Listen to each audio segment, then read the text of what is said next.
Hello everyone, and welcome to another episode of Gooey's Dungeon Dive, the podcast where I, Gooey, rank every dungeon in The Legend of Zelda.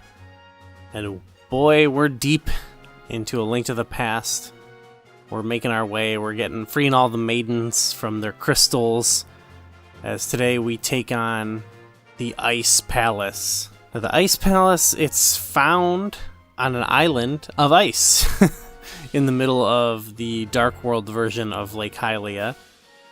You cannot simply walk into it, though. A wall of ice surrounds the entrance, and you actually have to use the Titan's Mitt in the Light World to lift a rock and find a portal that will put you right on the other side of that wall. It's a neat little puzzle here. As the name suggests, this is our first ice dungeon in the Zelda series, and it really is icy. So it comes along with all the things people like and dislike about ice dungeons. You obviously have your slippery ice floors to contend with, while traps and enemies are flying at you. But also there's ice-themed enemies themselves. You get menaced in this dungeon by creatures like the Pengator, who are these like penguin monsters that slide around on the ice, and even more so by the Freezors, which are these creepy-looking ice monsters. They're really cool, actually, because they kind of come out of the wall, and sometimes you can't tell if they're part of the wall or if they're gonna come out and attack you. But they do a lot of damage. They're intense, and of course you want to burn them up with the fire rod. And actually, between them and the boss of this dungeon, which we'll get to, the fire rod is obviously quite useful. There's actually a telepathic tile in this dungeon that warns you that you're probably going to want some backup, like green potion for this dungeon. So there's another bit of lore here that I really love that you can get in the Nintendo Player's Guide. A break in the ice. The Ice Palace was carved out of a huge iceberg, so it was not uncommon for some of its passages to melt away. A hookshot was a very important item to have in cases where the flooring had dissolved and nothing was left but a bottomless pit. So to me, this is actually quite fun and novel. There's a few tricky rooms of this dungeon with precarious pits and guru bars swinging and spikes and all this stuff, and you don't want to fall off, and the hookshot definitely helps you navigate. And I love the idea of the icy floor crumbling away. And it also just goes to show how many items are actually very useful in this dungeon. Bombs included. Actually, there are these skeleton knights in the dungeon that attack you, and it ends up becoming kind of a classic way to take care of some of these guys. But you knock them down and their bones crumble, but they'll rebuild if you don't do something about it. And the way you actually have to kill them is by bombing them. So just another cool thing. There's a lot of items are used in this dungeon, and I think that's really cool. But another thing I love about that lore that we talked about is that the dungeon itself is actually carved out of an iceberg, which I think is really neat. It makes it feel kind of real to me. I love, it's sitting on the middle of a lake, and you can enter the top, but then underneath, the Nintendo Player's Guide actually says, it is said that 90% of an iceberg is underwater. This was true in the case of the Ice Palace, as most of its chambers were located well below the waterline. Now, this actually really ties into the navigational theme of this dungeon. The main theme of the navigation is actually that you are kind of weaving back and forth between the floors, and you're trying to get deeper and lower into the iceberg. This is actually a really deep dungeon. I think I read that it's the second deepest dungeon in Zelda, because there's 7 floors or something. It gets pretty twisty, because it's you'll be on one side of the floor and you have to navigate to a different side of it, and maybe sometimes go up steps or down steps to only have to like get to another side and go down. It's really twisty.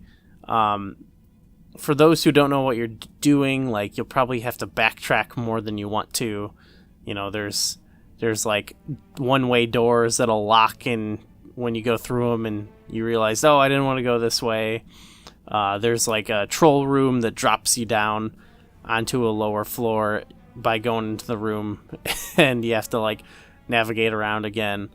But it does give you this really nice challenge in navigation and like makes full use of like looking at the map to see where you've been and stuff like that.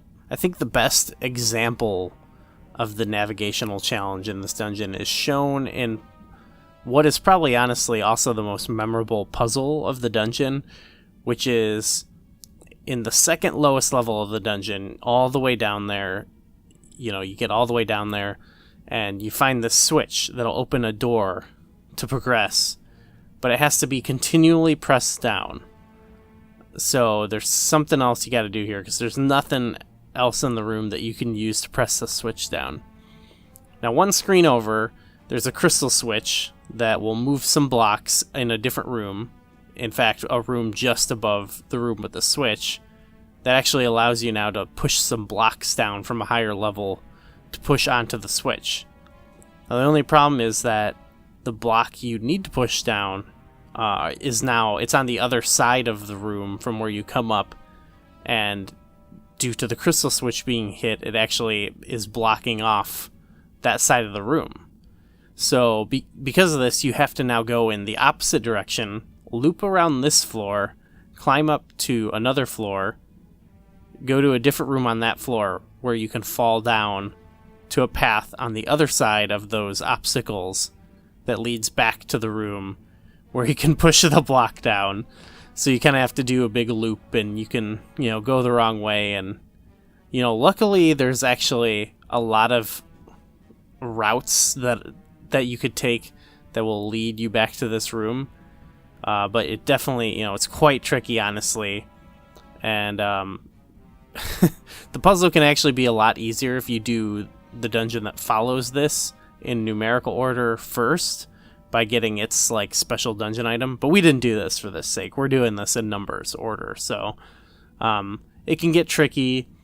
You can end up backtracking in some rooms you don't want to be in, and it could be a little bit annoying, and you're like slipping around. I really like this puzzle, and like ideally like this whole dungeon. I think it's really cool, but I will say I don't like, going through some of the same icy rooms again to get to where I'm going. It's a little much, but I still think it's really cool, and I do just look at the kind of map and the layout of this dungeon and think like, wow, like this is some sick design here. So, once you accomplish that puzzle, it'll let you go into like the last room of this final floor, and again, going with like this climbing deeper and deeper down the iceberg, you can lift up a rock and find a hole that you can fall in to finally reach that last deepest floor, which is only one room. You're like 7 floors deep in the ice in this one room, which is the boss chamber. And it's, it's cool, thrown right into the action. I guess you kind of did that in Skull Woods a little bit too, by falling down into Mothulus chamber. But anyway, Cold Stare is our boss this time, and he has a cold stare. He is an eyeball frozen in ice. And the first thing you got to do is melt the ice surrounding the eyeball. This is where you need that magic. It really sucks if you run out of magic. I got to imagine you need either the ice rod to do it, or I guess apparently the Bamos medallion will do it, but I didn't have that this time around.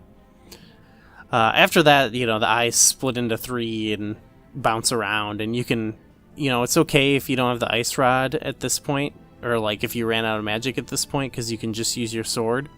But the ice rod is probably the more effective way.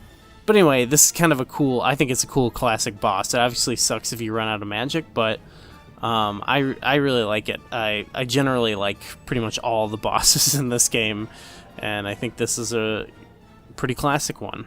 So yeah, we defeat Cold Stare. We release the 5th maiden at this point. She tells you some more lore about the power of Hylia is waning. And they talk about this. It's kind of a novel concept now about like combining wisdom and courage to to defeat evil.